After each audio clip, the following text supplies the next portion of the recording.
Ya, ya, ya. Ketika kita sudah mengikhlaskan, kita sudah menerima melepas, kita quantum jamming goals kita dan kita lepasin juga, kita sending love orang-orang yang membenci dan kita kesel sama mereka, kirimin aja cinta gitu.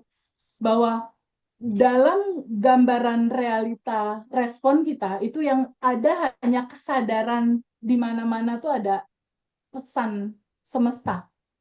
Baik itu dalam kebahagiaan ataupun dalam kesedihan, ada pesan. Pesannya apa? Ada sesuatu yang nggak selaras dalam diri kamu. Sambut, terima, alirkan, lepaskan.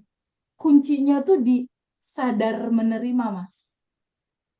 Sadar menerima dan sadar mencintai. Di balik semua realita kan ada yang menyampaikan realita.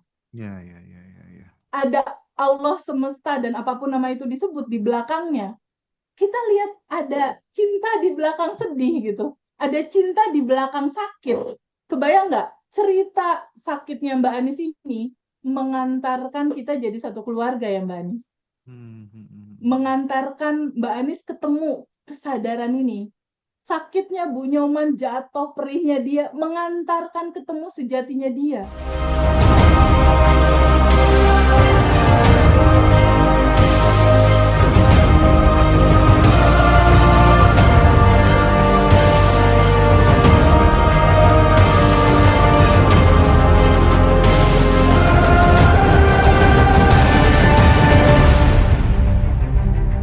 Di sini ada sakit, ada kelainan kelenjar, Mas, cancer, cancer kelenjar.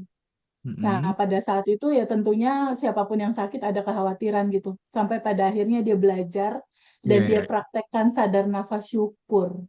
Dia sambut terima sakitnya lalu dia lepasin hasilnya. Tapi makin dilepas dia makin sehat. Makin dilepas makin sehat, makin produktif dan Mbak Anis ini mendedikasikan diri untuk menceritakan ke begitu banyak saudara-saudara kita untuk mengenal Betul. ngaji Roso dan materi Bandan Revolution karena dia sudah merasakan itu secara pribadi gitu, Dulu udah kan gini, merasakan. dulu dulu Mbak Anis tuh menjadi apa merasa bahwa paling didolimi sama suami gitu ya dalam rumah tangga. Terus usaha jahitannya berantakan, gali lubang, tutup lubang untuk usaha dan kebutuhan rumah tangga karena suami tidak bekerja. Sudah dibelikan motor bahkan mobil juga tetap saja nggak mau bekerja. Jadi kan merasa didolimi gitu. Selalu dimanfaatkan orang lain, misal kayak pinjaman bank atau koperasi pakai nama Bu Anis lalu tidak bertanggung jawab akhirnya Mbak Anis yang harus bayar ini nggak gampang jadi Mbak Anis ini mendapatkan Betul. diagnosa sakit genetika kanker kelenjar seperti yang disampaikan Teteh tadi dan honorer sebagai guru agama Islam di sekolah negeri selama 20 tahun sejauh 18 kilometer ke Yes, dataran tinggi Gunung Kawi dan sekarang yes, kabar gembiranya udah diangkat PNS. ASN P3K. Oke, mantap. Yes, mantap Mbak Anis dan banyak sekali keajaiban yang terjadi ketika ada masalah baik rumah tangga atau usaha, jahitan souvenir, haji, umroh pengantin juga udah lancar, hutang mulai terlunaskan satu persatu, suami jadi berubah sikapnya semakin baik dan mulai mengerti kebutuhan rumah tangga. Aduh, banyak banget ya, aku capek baca. Gimana, gimana Teh, gimana Teh? Masya Allah, kesadaran untuk menyadari yang berkelimpahan yang udah ada di dalam Mas dan Hmm. kesadaran untuk bahwa kelas Zoom itu atau kelas apapun itu nggak bisa cuma kelas, Mas. Regenerasi sel tubuh kita terjadi di 28 hari. Hmm. Begitupun realita. Perubahan data itu harus konsisten dan itu harus konsisten dalam 30 hari daily rutin.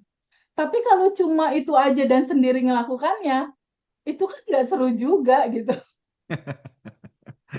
Kita kan ada keluarga, batch 1, batch 2, batch 3, dan semua testimoni pencapaian teman-teman kita share di batch, dan mereka bisa saling mengenal untuk uh, pay it forward. Artinya teman yang satu boleh ngajarin teman yang lain untuk sadar nafas syukur, ngajarin cara quantum jam, ngajarin menerima melepas. Jadi memang apa ya, ekosistem baru kalau kata istilah Mas Hendra. ekosistem baru, nuansa baru, lingkungan baru yang memang dalam kesadaran cinta tanpa batas ini yang lagi mau dibangun gitu. Apapun yang terjadi, ingat ada hukum keseimbangan. Dengan kesadaran kita menerima itu, termasuk hutang. Mbak Ani sudah dalam titik kesadaran yang pasrah gitu. Udah Mm-mm. dalam titik di mana totally surrender, tapi bukannya makan tidur ya Mas. Ya, ya, ya. Ketika kita sudah mengikhlaskan, kita sudah menerima melepas, kita quantum jamin goals kita dan kita lepasin juga, kita sending love orang-orang yang membenci dan kita kesel sama mereka, kirimin aja cinta gitu. Bahwa dalam gambaran realita respon kita itu yang ada hanya kesadaran di mana-mana tuh ada pesan semesta. Baik itu dalam kebahagiaan ataupun dalam kesedihan ada pesan. Pesannya apa? Ada sesuatu yang nggak selaras dalam diri kamu. Sambut, terima, alirkan, lepaskan. Kuncinya tuh di sadar menerima, Mas. Sadar menerima dan sadar mencintai. Di balik semua realita kan ada yang menyampaikan realita. Ya, ya, ya, ya, ya. Ada Allah semesta dan apapun nama itu disebut di belakangnya. Kita lihat ada cinta di belakang sedih gitu. Ada cinta di belakang sakit. Kebayang nggak? Cerita sakitnya Mbak Anis ini mengantarkan kita jadi satu keluarga ya Mbak Anis. Hmm, hmm, hmm, hmm. Mengantarkan Mbak Anis ketemu kesadaran ini. Sakitnya Bu Nyoman jatuh, perihnya dia, mengantarkan ketemu sejatinya dia. Lalu sedihnya Bu Mira dalam perjalanan rumahnya diambil sama bank, dia di titik nol, nggak ada rumah. Ketemu dia sama materi ini. Begitupun Mbak Meisya tadi. Sedihnya dia tentang anaknya yang kalau ditelepon nggak mau terima gitu kan. Lalu suaminya, atasannya atau bosnya itu berubah langsung gitu. Bahwa si semua cerita sedihmu mengantarkan kamu bertemu kepada naturalnya dirimu yang sudah indah dalam kelimpahan. Jadi yuk teman-teman semua, kita ketemu sama sejatinya kita ketemu sama naturalnya kita ketemu sama diri kita yang itu udah berkelimpahan dan membahagiakan gitu. Kita balik lagi merasakan kebahagiaan dan kelimpahan itu. Dan sadari bahwa lepasin aja semua boleh nggak? Kita kosongin aja semua. Biar alam semesta, Allah, Tuhan, atau apapun nama itu disebut yang ngatur semuanya. Karena udah pasti sempurna sih dalam rancangannya gitu. Udah pasti indah dan sempurna. Tugas Oke. kita hanya bersyukur, menerima, menyambut semua realita, alirkan, lepaskan kalau ada yang nggak nyaman, sadari bahwa di balik itu semua ada cinta di belakangnya. Kita akan hidup dengan ketenangan dan kebahagiaan sejati.